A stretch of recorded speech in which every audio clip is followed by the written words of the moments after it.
So good, so good, so good. New markdowns up to 70% off are at Nordstrom Rack stores now. Stock up and save big on shoes, tops, dresses, accessories, and more must-haves for summer.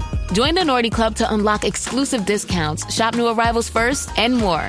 Plus, buy online and pick up at your favorite Rack store for free.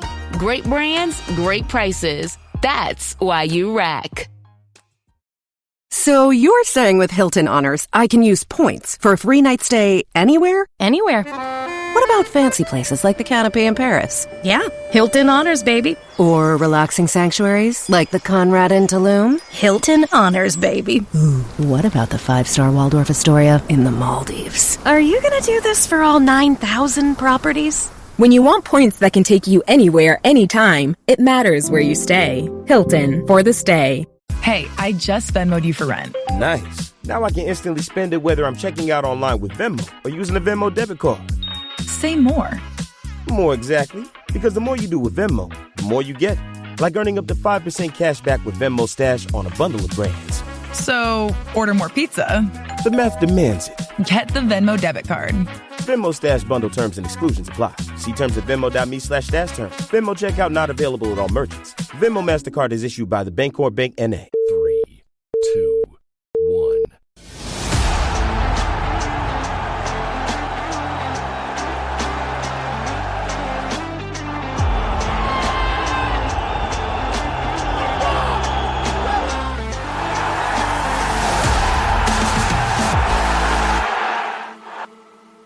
Hello and welcome to the Tricky Talks podcast. We are back. The World Cup is back.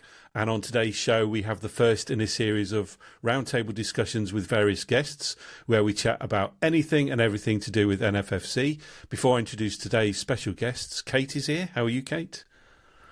I'm good, yeah. It's all happening, isn't it? I can vaguely hear the World Cup coming through the wall from next door and the wall where my boys are sat watching it. So, yeah, it feels a bit like football's back.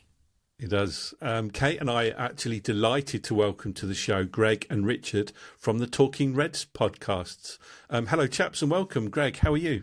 Yeah, I'm good. Thank you so much for the invite. Really nice to be on your pod. Been watching as you guys have got up and running and finished your first year and done really well and made a really good kind of impression on the fan base and other pods as well. So well done to you. And yeah, just again, really happy to be here. Thank you. Yeah, very, very kind words, Greg. Thank you for that. And Richard, welcome to you as well, because all the way from Oklahoma, I believe. That is right. The exciting place that is Norman, Oklahoma, you know, everyone's destination place, you know. Yeah, no, this is excellent. I'm so excited to talk with you guys. Really, really grateful. I echo what Greg said as well. I mean, you guys have done a great job with your pod, and what a baptism by fire for your first year in a podcast to have that kind of season to have to talk about. But yeah, exciting nonetheless, right? That's the key for being a Forest fan. You know, there's undulations, ebbs and flows, right? Emotionally and mentally. So appreciate you guys letting us come on. It's exciting. Yeah, that's all right. We're just glad to be part of the Forest podcast family, aren't we, Kate? Like you say, first year, and we've thoroughly enjoyed it, haven't we? Yeah, we are indeed. It's great. I'm excited to have you guys here. Right, to the format of today's show: 4 hosts, 4 Forest topics, 10 minutes each, strict time frame. Each of us have picked our own Forest topic to talk about. We do know what each one has chosen. And as you are our guests, Greg, we're going to kick off with your topic, please. 10 minutes are on the clock. So what would you like to talk about today? Well, 10 minutes on the clock. I've actually got my phone ready now because we don't have timers. So it's a good idea when you come up with the timer. So I'll start it now. And it's to ask the question, has Vitor Pereira's biggest challenge now shifted from survival to expectation? So Vitor Pereira came in. We know the job that he had. It was pretty simple. It was steady the ship after the turbulence of all those managers and the injuries that had started to rack up a little bit. And so maybe our expectations last season were, listen, let's just stay up. Let's try and get as far as we can in Europe. But the priority was staying in the Premier League. He managed to do that. And, you know, with a couple of games to spare, some might say actually he did it pretty well. And we got to the semi-final of the Europa League, which I think was fantastic. I think had Sean Dyche stayed in role, my own opinion is I don't quite think we'd have got that far. I think we might have gone out to Fenerbahce and all that kind of stuff. So we're now turning the page, and as much as there's been some so-called rumour about interest from Saudi in Vitor Pereira, I'm pretty confident he'll be our manager going into the new season. So now the question is, has the expectation changed from us being just looking to survive to now looking to really make more of an impact again in the Premier League? Thinking about the fact there's 3 new teams coming up. One of them's already changed their manager. Kieran McKenna's gone from Ipswich. We've got teams like Brighton and Bournemouth and Crystal Palace and Sunderland that are going to be in Europe, and we know about managing the challenges of squads in Europe. They're going to have that this time. Thursday, Sunday football. United back in Europe as well. So there's a lot of teams playing in Europe. There's 3 teams coming up, as I should say. And Forest now have an opportunity, I think. And so are the expectations in the fans now lifted? And is Vitor Pereira going to be able to manage that expectation? Kate, what do you think?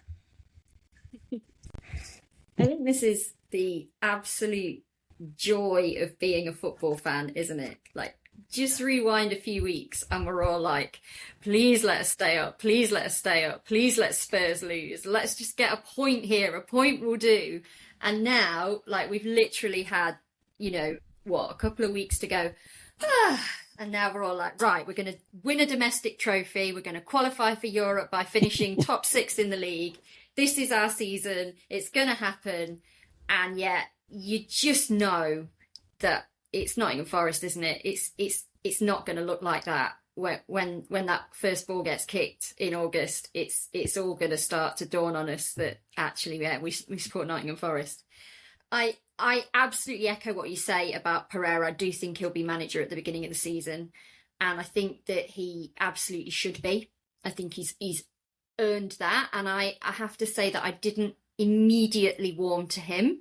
I think it's fair to say, but I think he's done a good job, and I think he should be given the opportunity to, get some success in his own right, I think. But are the fans going to be patient enough, though?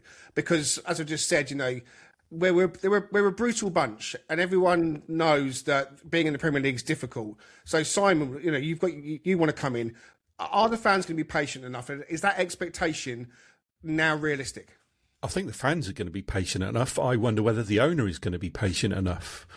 And we're going to talk about Marinakis later on, but we know how trigger happy he can be at times. And I think the start of the season is going to be really, really important in terms of the direction of how that season's going to go. Because you mentioned, Greg, all the likes of Palace, Sunderland, Bournemouth, they're all in Europe, and they'll find it really hard. Like we have found out ourselves, you've got the 3 teams coming up who, on paper, you think Forest are going to be arguably better than them. So the expectation is there to finish at a reasonably high position. I say high; it's all relative. 10th is high for us, so if they get off to a good start next season, then they're going to be well on track to fulfil that ambition. If they have a bad start, then the pressure is going to be on Pereira, and I'm not sure whether Marinakis has got the patience to ride through any particular hard, difficult times at the beginning of the season. So that, for me, is going to be the key.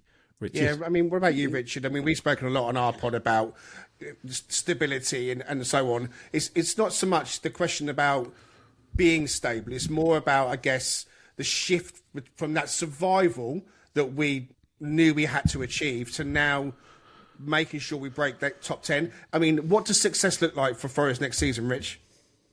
I mean, I think it depends a lot on, I was going to jump in real quick before I answer that question in relation to the codependency on who we're going to actually put on the pitch, because that's such a lingering question. Anderson seems like an obvious exit, right, with everything that's going on. But hey, if they don't reach that 125 to 130 million mark, it seems, then he may not go anywhere. And I mean, you have him and you have Gibbs White back and you have that whole core. I mean, you can conceivably say from a quality standpoint, from a talent standpoint, where they ended from a form standpoint, like Kate kind of talked about just as a team. But those individual players, and we'll get on to Morgan here in a minute, but I think you put all that together. I think the expectations will be back in Europe. I think you do think you finish in European spots, right? Or you do win a domestic cup to put yourself in contention into a European tournament. So I do think that's feasible because I think all the ingredients are there. You can point to a variety of different things clearly from last season as to what may be the primary root cause. I think it's a collective of things, right? It's not just any one thing, but I think, goal scoring was a problem, and we seem to solve that problem towards the end of the season to a degree. We can always get better at that. We can always see that ratchet up, if you will. But I think there's going to be so much because his time at Wolves, that was a key problem, right? When he really when the team kind of sunk and it wasn't performing at the levels that they had hoped to perform, or at least staying in that relevancy in terms of not being in the survival mode constantly throughout the season, it was because he lost key talent and they didn't replace them with anyone really that could give you a lot of confidence. So I think it's even more the case here because you've got people sniffing around Morgan and Elliott and probably even other players as well that are depth pieces that help, even if they're not starters. So yeah, it's all to me, it's all codependent on how that all functions again. Although I am excited because I think he's made a huge difference for those younger players in terms of helping them build that confidence and feel like they have a part to play next season more so. And now they've been battle tested a little bit in the Premier League, so they'll be better ready for that, I think, next season than they were this season. And Kate, you mentioned you didn't quite warm to him at first, but would you agree that he's got charisma and he's got personality and actually his ability to connect with the fans has maybe caught you by surprise? He's coming into his own. I found it really difficult to start with because I felt he was a little bit moany at times, and I don't subscribe to that. I'm a very harsh critic. You're here to do a job. I don't want to hear about all the problems. I just want to see the results, and ultimately that's what he did. And I think as the results came, the personality grew, which is good, and we like that as fans. We're a very loyal fan base, and we have this idea of the Forest family. So we do need that from a manager. So, and I do believe that he is now offering us that, which is good. My major concern with Pereira is historically he doesn't seem to stay anywhere for long. Now, is that about the fact that he has a temporary effect in what he does, and therefore once that runs out, he gets sacked? Or is it that that's just how he rolls, that he doesn't like to stay anywhere for too long? And I suppose time will tell. One thing leads to the other. If the results dry up, there's no question Marinakis will pull the plug. I wasn't 100% convinced that he wouldn't go in for silver this summer anyway, but I do think it's looking less likely that that's going to happen now. So for me, as much as I fully expect him to be our manager at the beginning of the season, if I'm honest, I'd be surprised if he is at the end.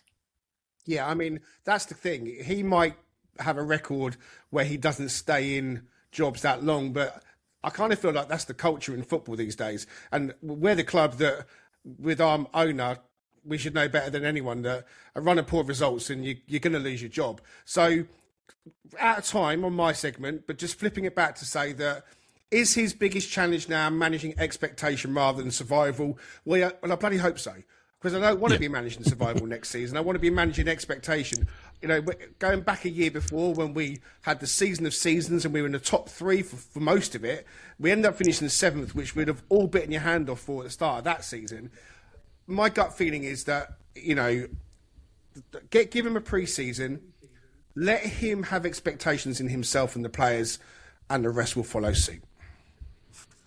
Great topic to start off with, Greg. Excellent conversation, and I'm sure that's an argument that will be going on for all season until we either do well in the league and qualify for Europe, as Richard said, or not, or he gets sacked. But let's move on to your topic then, Richard.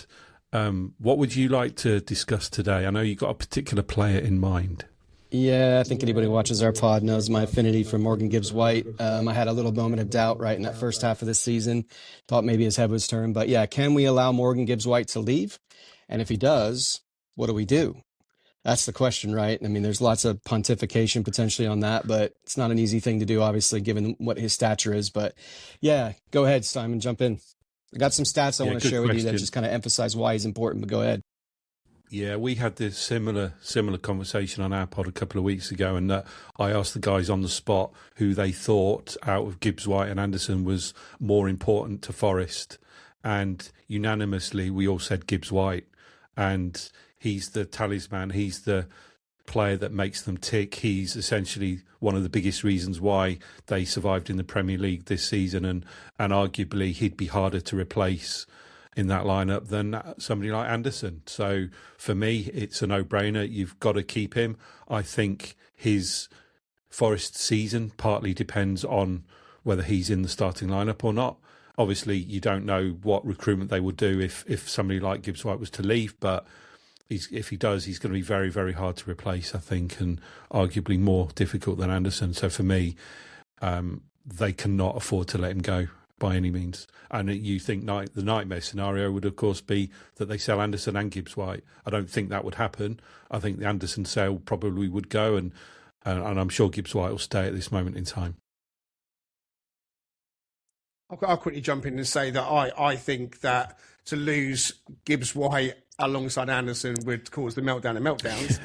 I don't think that we as a fan base could quite handle that. I don't know. I said this on our pod. I'll say it again here. I don't know if when Marinakis convinced Morgan to sign that contract last season, when he looked like he was going to Spurs, I wondered then, and I wonder now if there was some kind of agreement between the two that says, look, give me another year. I'll give you good money, and let's look at it again in a year's time on the basis that we were going to be challenging for the Europa League. We might have got to the Champions League. But that's kind of in the back of my mind now, because it does look like Elliot Anderson's going to go to Manchester City. I'm 99% sure that he will make that transfer. They'll come back, they'll make a bid, they'll make a decision, they'll make an agreement. It will happen. And actually it should happen early, because it's good for the club, because we need to get our ducks in a row as well when it comes to recruitment. If we were to look at Morgan leaving as well, if Arsenal come in, it's going to be very hard for us to say to Morgan, you can't go to Arsenal. I mean, PSG were mentioned. I don't see that happening. But, if it did, I mean, he's not going to stay at Forest. So then you are looking at both of your real top-level star players. And I know we've got others like Nico and so on that we love and adore. But, they're the heartbeat of the side. Elliot is a world-class midfielder. He's going to show that in the World Cup. I wish Morgan was there because I think he deserves to be there. But can we afford to let him go? The answer is no. But do we get a choice in that matter? Potentially not, after the season that he had. The way he finished it, it's going to attract. If Morgan Rogers goes from Villa, there's talk that you guys have heard and everyone's heard that he's on their list to go in and replace Morgan Rogers. So, the season, the window hasn't even opened yet, officially, by the way. This deal's happening and it doesn't even open for another 4 days. So there's stuff happening before the window's even open. It's going to go crazy. You've got a World Cup going on. If I was a betting man, I'd say that Gibbs White is still a Forest player come the start of the next season. Elliot Anderson, unfortunately, won't be. I think I would absolutely agree with that. I think that Marinakis won't let them both go. And for me, if Morgan goes, Anderson stays, and vice versa. And we are in that position where we don't need to sell. And Marinakis he's a businessman. More than anything, he's a businessman. So they might say, but we really, really want to go, and for our career and all this, that and the other. But that is going to fall on deaf ears when it comes to our owner, I believe. So I, like you, think Anderson will go. I think he will go to Man City. I think they will meet the demands, and it will be the record transfer that, Marinakis wants it to be. And I think he will go, and I think Morgan will stay. And I can cope with that. Having Anderson has been amazing. I wish we could keep him, but football doesn't work like that. Especially not when you're Nottingham Forest. I wish him all the luck. Morgan's different. For me, I'd come to terms with the idea of Morgan going at the end of last season. I had, and I was thinking more along the lines of who's going to come in, who's going to be our new superstar. But he didn't go. He stayed. And it was by far the most important signing that we made last season. He has absolutely kept us up. There's no anybody that watches Forest on a regular basis knows that Morgan Gibbs-White has had a huge amount to do with the fact that we remain a Premier League club. And I think I said this on our podcast. What he has the opportunity to do is become a legend at Nottingham Forest. And I really, really hope that he does, because, you know, we've already touched on it when we were talking about managers. Loyalty in football just doesn't exist at the moment. But for Morgan Gibbs-White, he could be that exception. And he, in the same way that he led us to Europe, kept us up this season, you know, he would be instrumental in any success that we have. And Marinakis is clearly invested in him. We are clearly invested in him as fans. So I hope very much that he stays willingly. I feel like he loves it here. I do think he's proved that this season. You know, there were a lot of doubters at the beginning, but I do think he's proved that. Funnily enough, PSG bothered me more than Arsenal. I thought, gosh, that is everything, isn't it? Going to PSG, yeah, Brittany would love that as well. Yeah, it's a country. But if Anderson goes, I can't see any way that Marinakis will. No, I was going to echo the same thing. Marinakis is a good businessman, and a transfer of that magnitude will have to go through Marinakis, and there's no way he will sanction both players to be sold in the same transfer windows, because he doesn't make those kind of bad business decisions. And let's face it, it would be a bad decision. Greg's already alluded to the fact the fan base would have an absolute meltdown. And I don't think Marinakis would want that either. So I'm convinced that, like Greg said, Anderson will probably go. There is an argument to say sooner rather than later is better for Forest, given the time they need to recruit subsequently. But the flip side of that is his value going to increase during and after the World Cup? So there's that to consider. But to go back to Richard's original question, I think Morgan Gibbs-White will feel settled here, doesn't he? You know that the way he interacts with the fans, the way he gets emotional in his post-match interviews, he's got a real affinity with the club.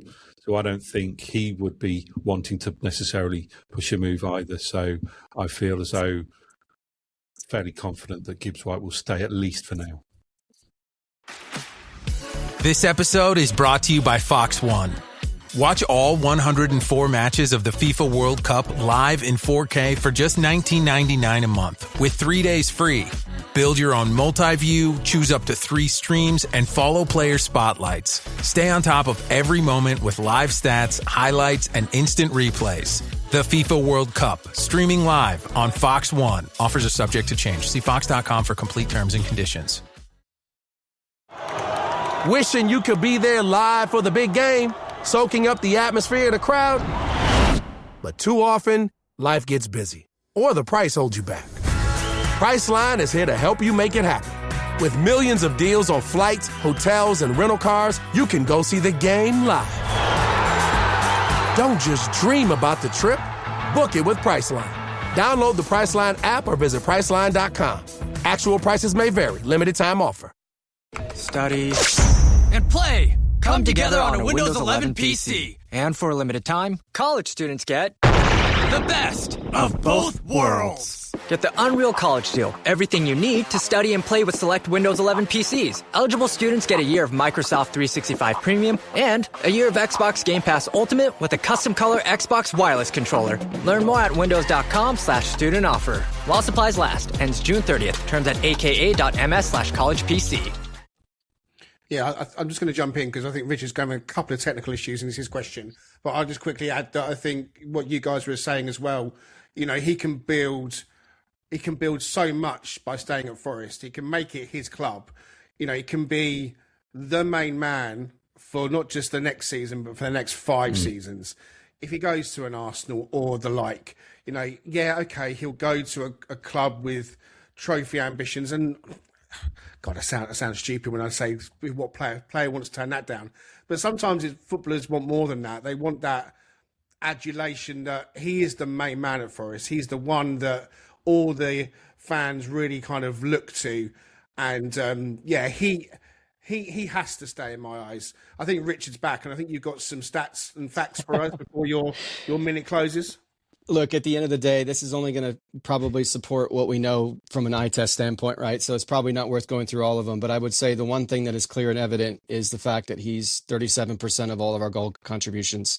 I mean, you and the uniqueness of who he is as a player and what he does, as well as what Elliott does, I think makes it really hard to just replicate and just plug and play with somebody else, right? And you take into account the levels of things like leadership. I mean, look at the way it's emblazoned in my mind that match, and I can't remember which one it was, but Hutch was trying to, pump some corners in, and he kept putting him out of bounds, and he just looked defeated. And you had Morgan go over there and say, hold on to the crowd.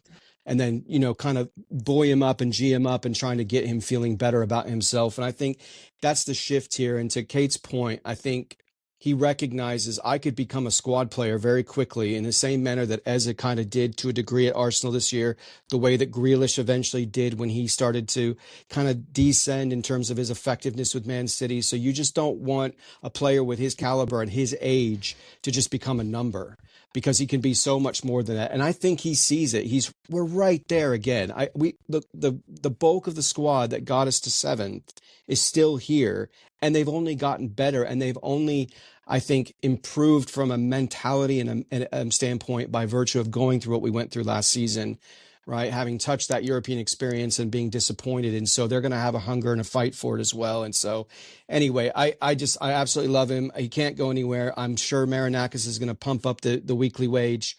I bet you he gets him to that 150K or more per week, right? Just to keep him here, make him that legend that Kate, you mentioned he can be. I think that's a great statement. He can literally be, in the halls of Forest legends, which again, as we all recognize, is a legendary club. It's a historical club, and he deserves to be a part of that. And so I think he's on the precipice now, right, with some things that have already happened, but I think he'll definitely throw himself into that mix. But yeah, I mean, his GCA stats are off the chart. He was one of the best in the league, obviously from a goal scoring standpoint, from an Englishman, right? And just there's so much about his game that you take that out, the creativity, you create a massive creativity deficit and talent deficit in our squad. So anyway, love him. He will stay. I believe it. I think he'll push on and continue with us for years to come. Excellent. Thanks, Richard. So Morgan, you've heard it from all the four of us. We want you to stay. I know you're watching, Morgan, so listen to us. Right. Moving on then, Kate, your topic. What are you going to talk about today, please?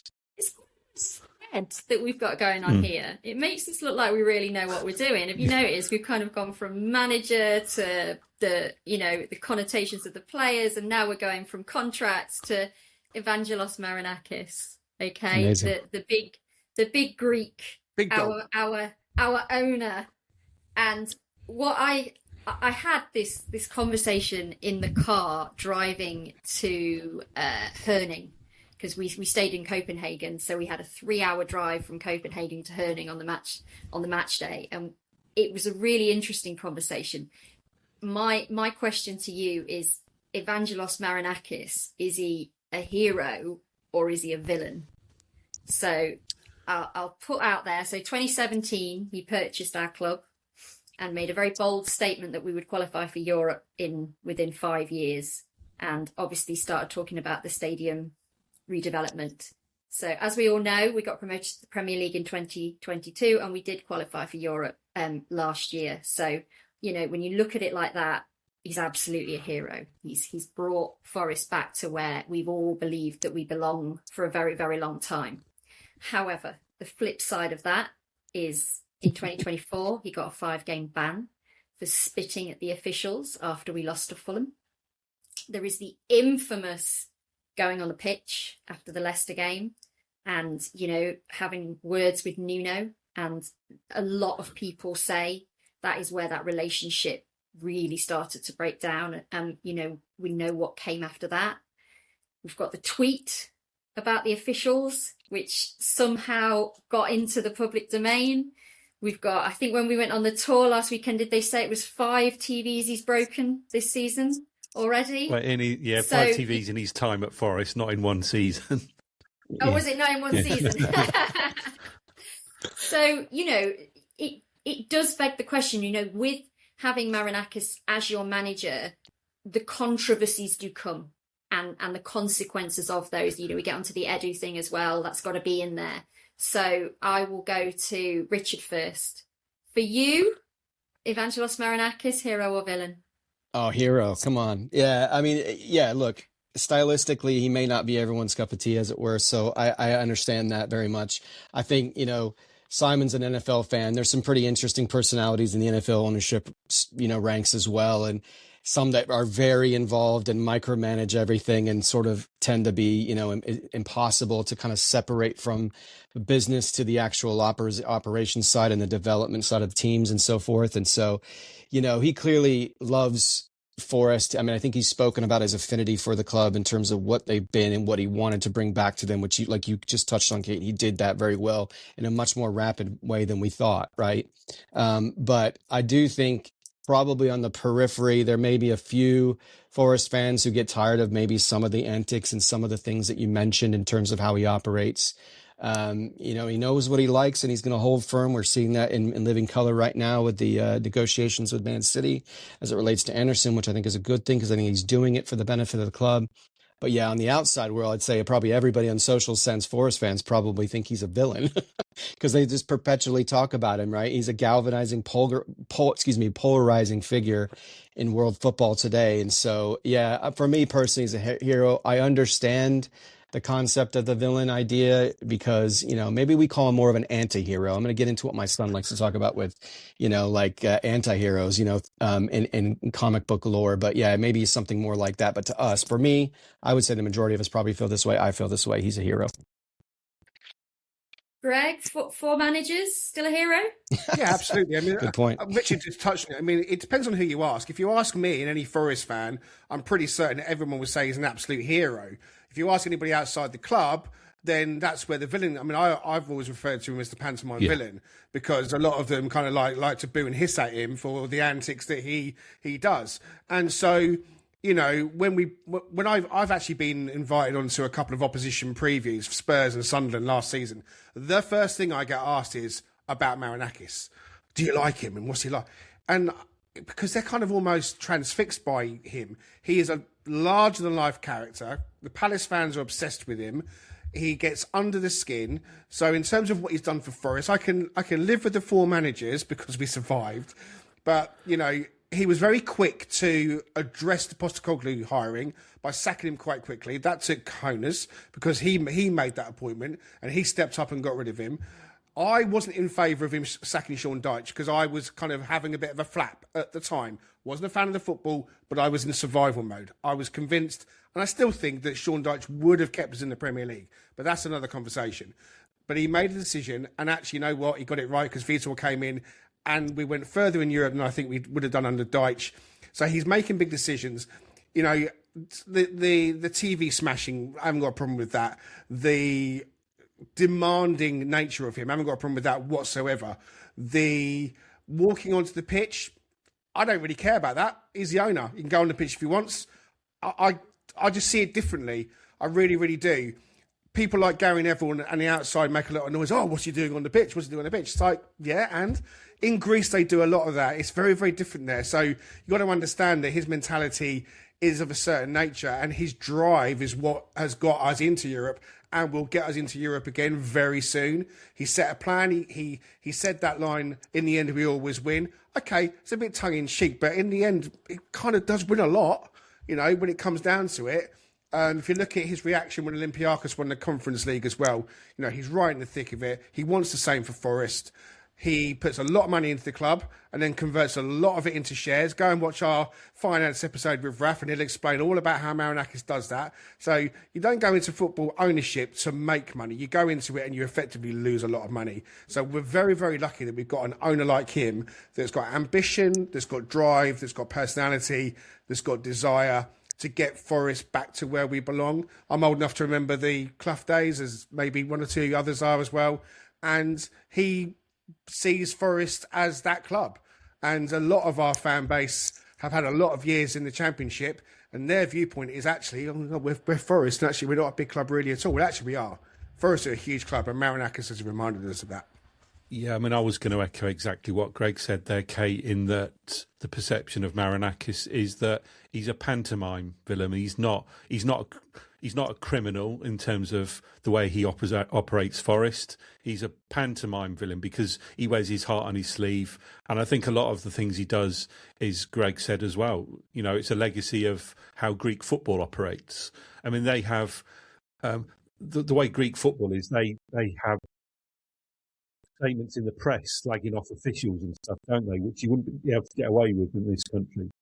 Yeah, there are one or two things that you have to question. You know, the spitting is just dirty.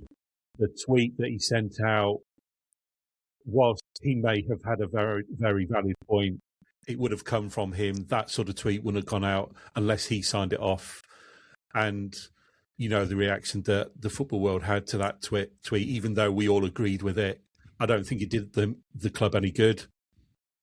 So there are a couple of things where you have to think it's a legacy of how Greek football operates, not necessarily how the person Marinakis is. But at the end of the day, he's our chairman, he's our owner, and he'll do what's best for this football club. And a perfect example of that right now is the way he's negotiating Elliot Anderson. He's sticking to his guns. He's not giving in just because it's Man City who are coming, flashing their cash. He wants what's best for that Forest, and he won't let Anderson go unless he feels the deal is absolutely right. And that's precisely what you want in an owner, is not to give in to the so-called top six, to stand your ground, do what's right for the football club.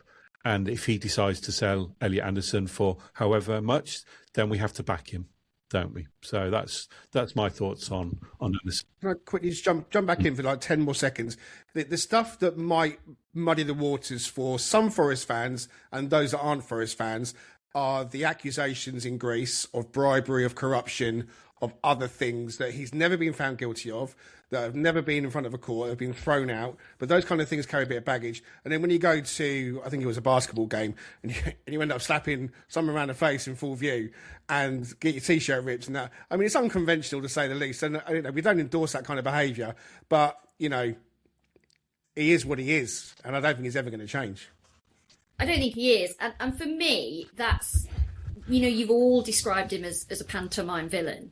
And I think that's really accurate. The thing that comes with having a pantomime villain as your owner is sometimes your club can be portrayed as a bit of a pantomime. And I do think there were points this season where that was the case. You know, Chelsea talks about it all the time, doesn't she? About, you know, the Mr. Blobby's going to be our next manager. You know, Mr. Bean's going to be our next manager. You know, the coming onto the pitch, that is very pantomime, isn't it? It all is. And I suppose, as you've said, in the end, this season, it was okay because we stayed up. Pereira did his job. You know, it hurt on the night, but we can be proud of a semi-final for our first, you know, go round in Europe for all that time. And ultimately, I think the conclusion that we came to in the car was that if you're going to have an owner that does the kind of things for your club that Marinakis does, then you have to take the rough with the smooth. You have to take the pantomime. You have to take the larger than life. You do have to have those moments sometimes where you think, what are you doing? Stop it. But ultimately, I agree with you all. For me, he's absolutely a hero. And I'm very glad. Can you imagine him coming onto the pitch wearing a pantomime horse's costume? Yeah. I can now. Yeah. Right. On to the final topic then. We've talked about Forest owner. We've talked about players. We're going to talk more about Forest players, plural now, and specifically those that are currently at the World Cup in the US. You've got Anderson for England, Tyler Binden and Chris Wood for New Zealand. You've got Sangare for the Ivory Coast and Doy for Switzerland. And you have kind of Angus Gunn for Scotland, albeit we know he's leaving, so perhaps we can leave him out of the conversation. But what are you expecting to see from the Forest guys at the World Cup? Is it an opportunity for some to put themselves in the shop window?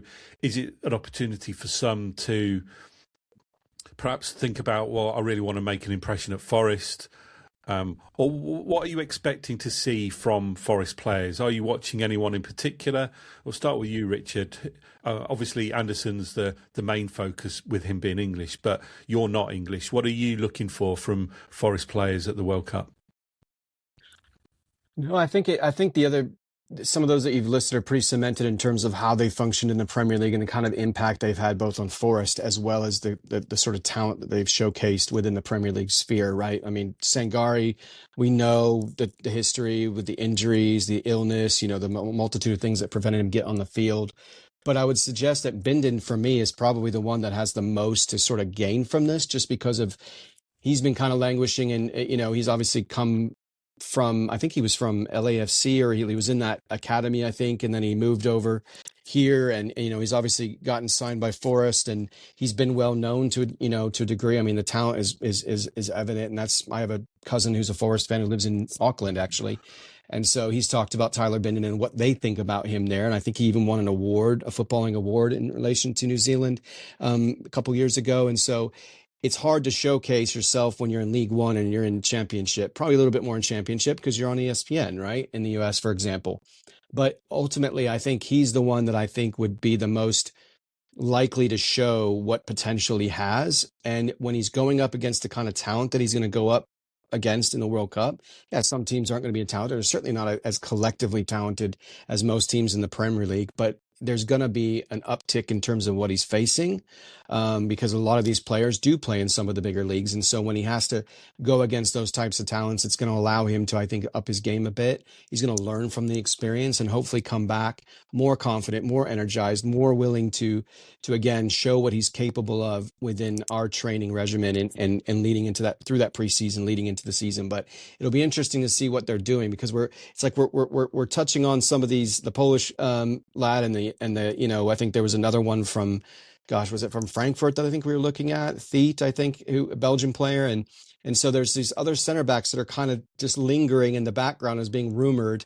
And so you got to wonder, what's the plan? Is he going on another loan? What's the real, opportunity here? Are they potentially going to try to sell him? And so I think for me, everybody else is kind of already a known entity. And we know what Anderson is. We know what Sangare is. We know what Chris Wood is and so on and so forth. So, but I think it's Bindon's time to shine, really. Yeah, Richard. Thanks, Richard. I agree, Greg, with what Richard says. But my concern there is, in all the prediction leagues I've done for the World Cup and sweepstakes, I've got New Zealand going out in the group stages, so without them progressing to the next phase. So he's only going to have 3 games, isn't he, to impress? Ready to soundtrack your summer? With Red Bull Summer All Day Play, you choose a playlist that fits your summer vibe the best. Are you a festival fanatic, a deep end DJ, a road dog, or a trail mixer? Just add a song to your chosen playlist and put your summer on track. Red Bull Summer All Day Play. Red Bull gives you wings. Visit redbull.com/brightsummer ahead to learn more. See you this summer. You don't wash your jersey during a win streak. You don't switch seats when your team's up big. And you definitely don't shave during the playoffs. When things are working, you don't change them. That's why when you drink Jägermeister, you drink it ice cold. Anything else? Well, that'd just be bad luck. Drink it cold or don't drink it at all. Jägermeister. Damn, that's cold. Drink responsibly. Jägermeister liqueur, 35% alcohol by volume. Imported by Mast Jägermeister, U.S. White Plains, New York.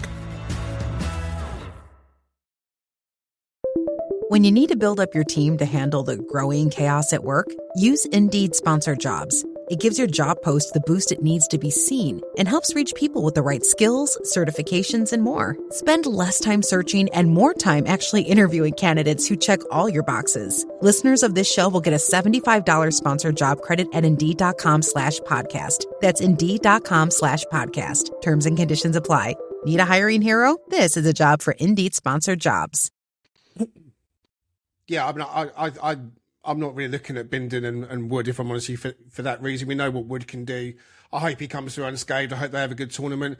The player that I hope has a fantastic tournament, and he's absolutely certain to have a fantastic tournament, because when he puts on the Switzerland shirt, he always scores. Daniel Doyle plays for Switzerland, he scores. And in other news, water is wet, and I'm a Forest fan.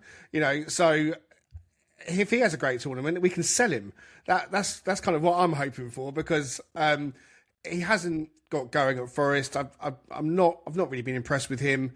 Maybe I think he's going to probably retain his value quite well with the Italian teams anyway, for some weird reason. Even though he hasn't had a great season with us, the World Cup would just help to kind of rubber stamp that value.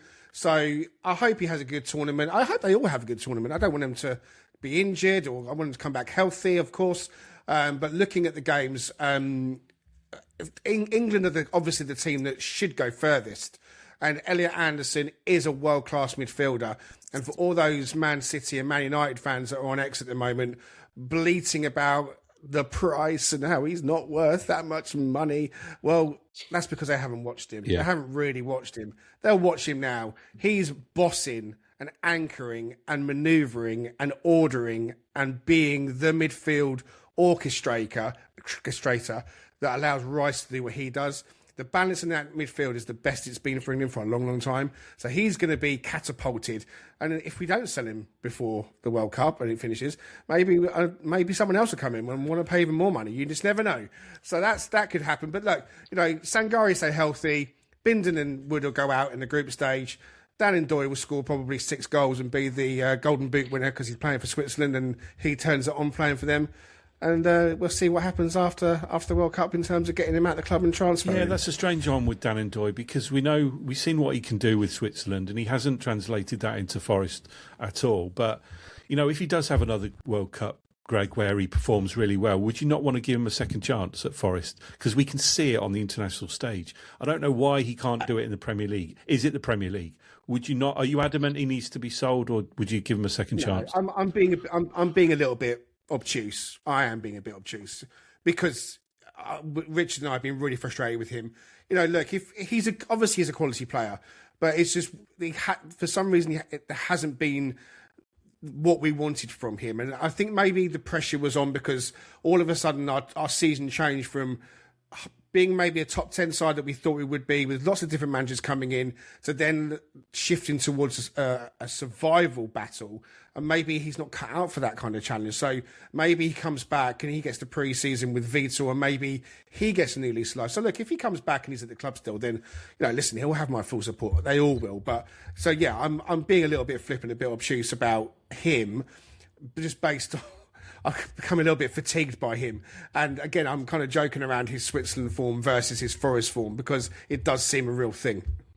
It absolutely is a real thing. And in some respects, you stole my answer a little bit there, Greg, because I was going to talk about Dan N'Doye. But what's interesting is that if you think about, so we've mentioned Sangare, because obviously Sangare is in the World Cup and how he has cemented his place in our squad and we expect him to go to the World Cup and do his thing. I think that would have been a really different conversation, even just this time last year, because we were waiting, weren't we? We were waiting for Sangare to become the player that we were told he could be. And actually, we felt like we've been waiting too long. And I think, it's great that he's been able to contribute in the way that he has this season. Although he does divide opinion on our podcast, I think, we can all confidently say this has been by far his best season at Nottingham Forest, and I hope his time at the World Cup further cements that, further gives that confidence. But I would say that you do expect Dan N'Doye to do better on the international stage. It's kind of taken for granted that he will, and my hope would be that does inject some confidence, but also perhaps a greater understanding of how we play him, how we coach him, and what, how we get that contribution level up when he pulls on a Forest shirt. I think that's an opportunity for our people, if he's going to stay. Much like you, I wouldn't be particularly devastated if he went, but I also think the World Cup's an opportunity for that. And I think it's an opportunity for us to have a look at some players that we might be less familiar with and the scouts are less familiar with, because realistically, we're going to have some big shoes to fill, and whether they be Elliot Anderson's, Morgan Gibbs-White's or not, there's a need for something more, isn't there? In terms of, we started off talking about expectation. We also have to be realistic that there is more to add to this squad if we really want to kick on. So for me, that's a massive part of the World Cup. Who's going to be the unexpected star? You know, we need to be looking at the positions that are wanting and seeing if we can find someone that looks like they might fit. And, you know, if that's Dan Undoy, then that's great because he's already ours. But if it's somebody else, it's an opportunity for us to bring that person Right, in. final word from you, Richard, because I think my 10 minutes are about to be up.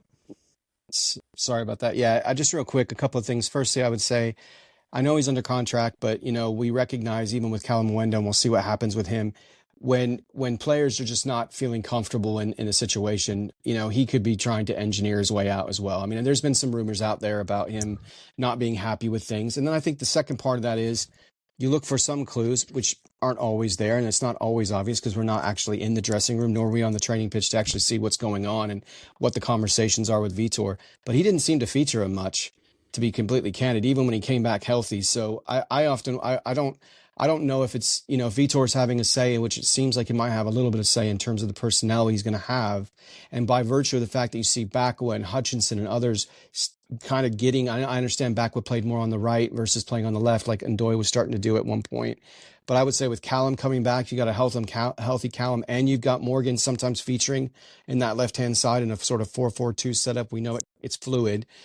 I just don't see how he even gets on the pitch, to be honest with you, because you start to look at the traits that they have. And even though Callum wasn't brilliant last season, he's played in the Premier League and he's shown that he can be impactful in the league. So I would say that for me, agreed with what Greg's saying, the showcasing of him in this tournament allows us to at least recoup what we paid for him, because there's some amortization that's tied to what, you know, happened this season, that we've had him for a full season. And I think, frankly, he probably wants to go back to Serie A. He probably feels like that's where his traits are going to be the most impactful and where he can show, you know, feature himself more. Great way to finish, Richard. Thanks for that. So that's it. Yep. That's our 4 topics, 4 hosts, varying degrees of NFFC chat.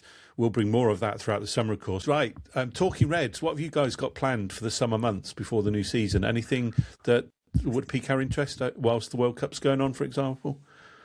Yeah, we do a series called The One With, where we have different person come in, join us, and we interview them and talk about Forest, talk about them. We've got a couple of those coming up. We've already done a finance episode with Raf, and we're going to be doing some recruitment stuff, some more finance stuff as well. We might dip into some England chat as well and sort of like switch it over to England a little bit and keep an eye on Elliot.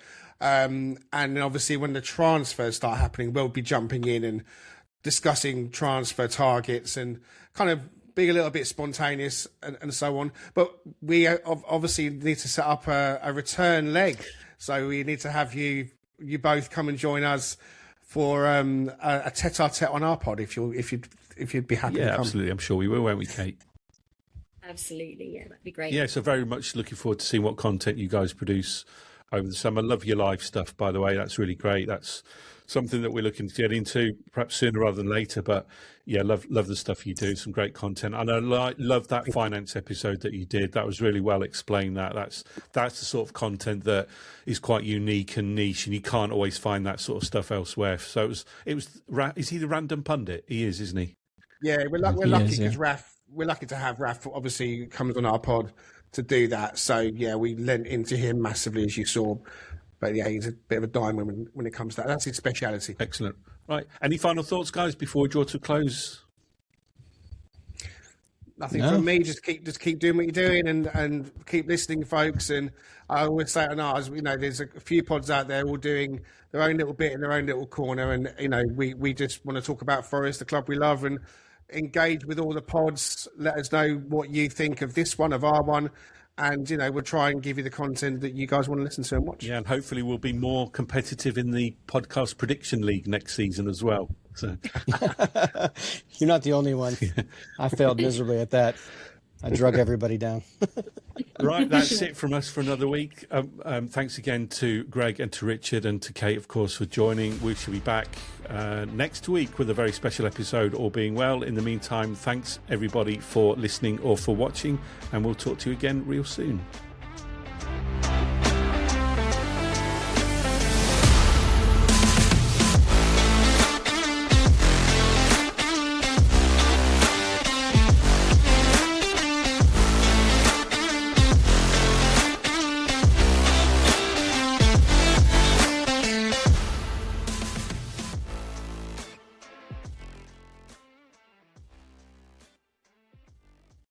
Ryan Reynolds here from Mint Mobile with a message for everyone paying big wireless way too much. Please, for the love of everything good in this world, stop. With Mint, you can get premium wireless for just $15 a month. Of course, if you enjoy overpaying, no judgments, but that's weird. Okay, one judgment. Anyway, give it a try at mintmobile.com/switch. Upfront payment of $45 for 3-month plan, equivalent to $15 per month required. Intro rate first 3 months only, then full price plan options available. Taxes and fees extra. See full terms at mintmobile.com. The right window treatments change everything. Your sleep, your privacy, the way every room looks and feels. At Blinds.com, we've spent 30 years making it surprisingly simple to get exactly what your home needs. We've covered over 25 million windows and have 50,000 5-star reviews to prove we deliver. Whether you DIY it or want a pro to handle everything from measure to install, we have you covered. Real design professionals, free samples, zero pressure. Right now, get up to 50% off with minimum purchase, plus get a free professional measure at Blinds.com. Rules and restrictions apply.